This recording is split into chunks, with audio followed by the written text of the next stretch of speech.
अस्सलाम वालेकुम कैप्रिकॉन्स। मैं हारिस अज़मी प्रोफेशनल एस्ट्रोलॉजर आपकी खिदमत में हाज़िर हूँ इस हफ़्ते की एस्ट्रोलॉजिकल रिसर्च लेकर। इस हफ़्ते की रिसर्चेज इंपॉर्टेंट बहुत है, लंबी बहुत है, ख़बर भी तवील चलेगी और है भी टेक्निकल अंदाज से। कोशिश करूँगा आम फहम बनाकर सभी लोगों की समझ में आ जाए। घरेलू लोगों की भी थोड़ा अवेयरनेस रखते हैं एस्ट्रोलॉजी की, उनकी भी समझ में आ जाए। पहली खबर तो 20 मार्च को आएगी। सन आपके यहाँ 4th हाउस में चला जाएगा, चौथे घर में। वो अच्छा है, बहुत अच्छा नहीं है लेकिन अच्छा है। इसके बाद जब अप्रैल की 20 को सन 5वें घर में जाएगा तो वो आपकी ज़िंदगी का सबसे कीमती टाइम होगा इस साल का। लेकिन अभी वो चौथे घर में, 4th हाउस में, वो आपको लग्जूरियस की तरफ माइल करेगा, लग्जरीज़ की तरफ माइल करेगा। आपके अंदर थ्रस्ट बढ़ेगी लाइफ कंफर्ट्स की, गैजेट्स के इस्तेमाल की, घर की ताज़ीन व आराइश की, घर बड़ा बनाने की, अपनी औलाद की वेलफेयर के डिसीजंस लेने में आपकी जो रुझान है वो बढ़ेगा। एंड अदरवाइज़ भी आपको शोहरत की प्यास बढ़ेगी, आपको थोड़ा नुमाया रहने की प्यास बढ़ेगी। दीज आर गुड एंड ठीक है, ऐसा होना भी चाहिए। एंड जो दूसरी खबर है मेरे पास वो है 22 मार्च को आपके यहाँ सैटर्न, आपका रूलिंग प्लैनेट, पिछली 27 साल की पोजीशनों में सबसे ताकतवर पोजीशन पर आने लगा है। 22 मार्च को वो आपके house of money, house of material advantage, house of your assets, उसमें दाखिल हो जाएगा और आपके लिए वो बेनिफिक है। This is my professional statement. Rules of astrology के मुताबिक अगर सैटर्न सेकंड हाउस में हो तो वो साढ़ सत्ती ही होती है। लेकिन आपको अगर इसको साढ़ सत्ती कहा भी जाए तो भी सैटर्न सेकंड हाउस में आपके लिए बेहतरीन नताइज देगा, बेनिफिशरी होगा, बेनिफिक होगा, मुफीद होगा, ग्रोइंग होगा and you are on your maximum. जो ज़रा कमज़ोर कैप्रिकॉनियन थे वो भी इस दौर की अफादियत की वजह से अपने लाइफस्टाइल में डेवलपमेंट देखेंगे, कैरियर अचीवमेंट्स देखेंगे, source of income high vision के साथ आगे बढ़ेगा।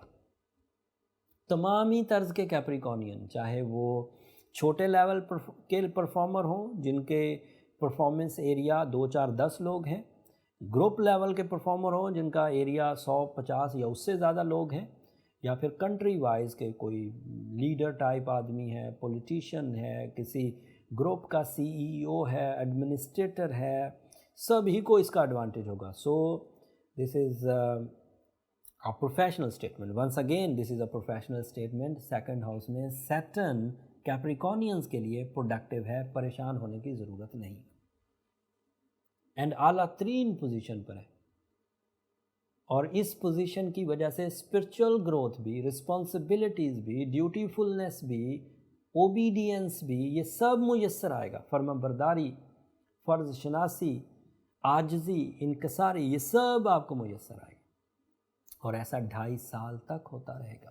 सो this is big news for you Capricornians. पहले घर में वो सिर्फ पर्सनालिटी डेवलपमेंट दे रहा था, वो आपके लिए ट्रबल मेकर हुआ सिर्फ 12वें घर में, और वो 2017 से पहले का टाइम था।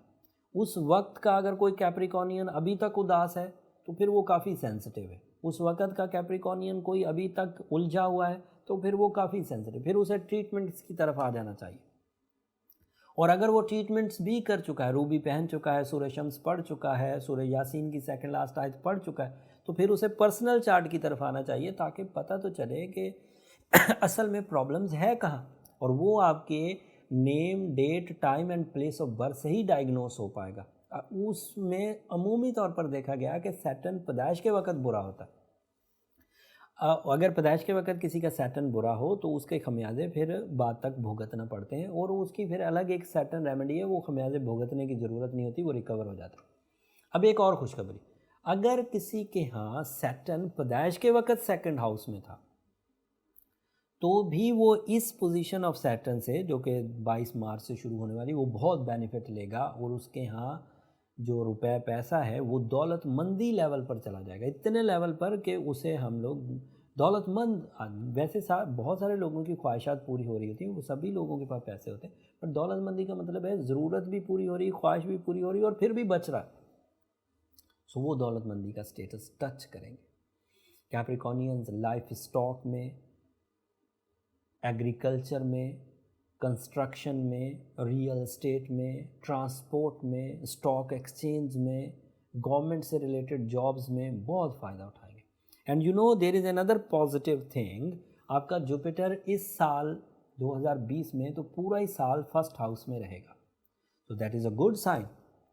बट अभी इसके एडवांटेज नॉन मटीरियल है। अगला साल आपका बहुत उम्दा होने वाला है जब जुपिटर सैटर्न के साथ सेकंड हाउस में मनी एरिया में 12 साल बाद मुयस्सर आएगा, और उधर सैटर्न भी बेनिफिक होगा, उधर जुपिटर भी बेनिफिक होगा। वो साल बहुत उम्दा होगा, लेकिन बहरहाल वो अगले साल खबरें सुनाएंगे। मार्स आपके फर्स्ट हाउस में, if you have some plan for the travelling, for dual nationality, for type of immigration, उसके लिए भी आप रेडी हैं।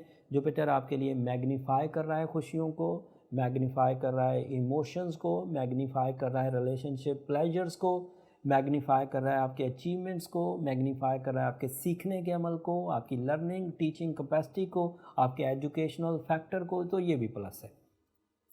मरकरी थर्ड हाउस में है, that is good sign. Mercury के तीसरे घर में होने की वजह से आपकी ज़ात से आपके अजीज़ व अकारब बहुत खुश रहेंगे। एंड वीनस आपके 5वें घर में है। लव लाइफ की जो मैक्सिमम अचीवमेंट्स होती हैं, फ्रैंकनेसेस होती हैं, सोल एक्सचेंजेस होती हैं, सोल कमिटमेंट्स होती हैं, लाइफ पार्टनरशिप डिसीजंस होते हैं, सक्सेसफुल मैरिजेस होती हैं, लव मैरिजेस होती हैं, वो वीनस के 5वें घर में आने से होती हैं। आपको सभी प्लैनेट्स इस वक्त सपोर्ट कर रहे हैं। आपका रूलिंग प्लैनेट आपके लिए अच्छी पोजीशन पर मटेरियल सपोर्ट कर रहा है, आपका जुपिटर अच्छी पोजीशन पर लक सपोर्ट कर रहा है, आपका मरकरी अच्छी पोजीशन पर आपके माइंड को सपोर्ट कर रहा है, आपका मार्स अच्छी पोजीशन पर आपके ट्रैवलिंग सपोर्ट कर रहा है, आपका वीनस अच्छी पोजीशन पर। लव लाइफ को और क्या चाहिए कैप्रिकॉर्नियंस? मेरे ख्याल से आपको अल्लाह ताला के हाँ सजदा शुक्र अदा करना चाहिए। और मेरी दरख्वास्त आपसे ये रहेगी कैप्रिकॉर्न कि जब आप अल्लाह के हुजूर ख़ुद सजदा शुक्र अदा करें या अल्लाह ताला की शुक्रगुजारी अदरवाइज़ करें, तो उस वक़्त हमें भी अपनी दुआओं में याद रखिएगा।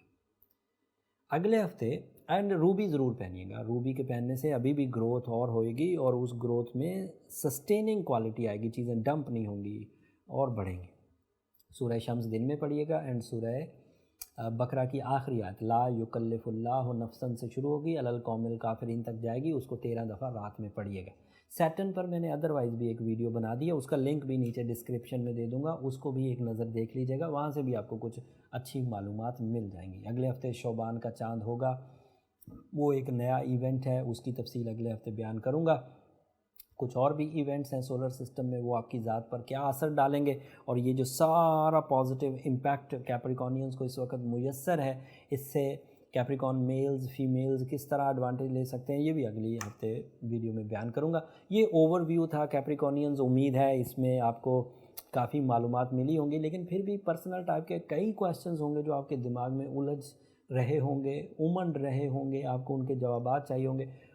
उसके लिए ये फ़ोरम नहीं है, ये पब्लिक फ़ोरम था। पर्सनल फ़ोरम के लिए नीचे नंबर चलते हैं, उन नंबरों पे आप रब्ता करके अपनी पर्सनल टाइप की कैलकुलेशंस करवा के अपने सवालों के जवाब ले सकते हैं। बट वो फ्री फ़ोरम नहीं है कैप्रिकॉर्नियंस, यू नो, वो हमारा प्रोफेशनलिज्म है, वहाँ पर आप कॉल करेंगे तो आपको पे करना होगा।